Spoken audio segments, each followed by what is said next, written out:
মনে রাখবেন, জনগণের আস্থা অর্জন করতে পারলে আপনি নেতা, জনগণ প্রত্যাখ্যান করলে আপনি নেতা নন। প্রিয় সহকর্মীবৃন্দ, আমি আবারও বলছি, জনগণের আস্থা অর্জন করতে পারলে আপনি নেতা, জনগণ প্রত্যাখ্যান করলে আপনি নেতা নন।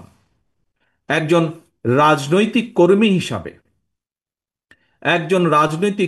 হিসাবে আমার কয়েক দশকের রাজনৈতিক অভিজ্ঞতার আলোকে একটি বিষয় আপনাদের মনোযোগ আকর্ষণ করতে চাই। কি সেটি?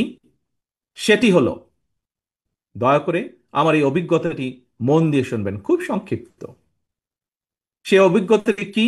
সেটি হলো, প্রশাসনিক সহায়তায় নেতৃত্ব হয়তো প্রদর্শন করা যায়, কিন্তু জনগণ সহায়তা করলে নেতৃত্ব দেওয়া যায়।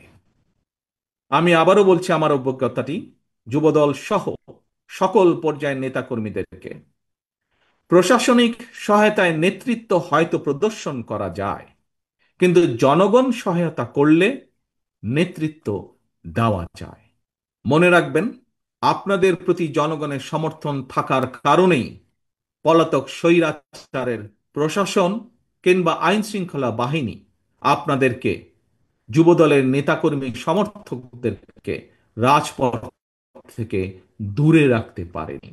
সুতরাং আপনাদের প্রতি আমার আহ্বান, জনগণের আস্থায় থাকুন, জনগণকে আস্থায় রাখুন।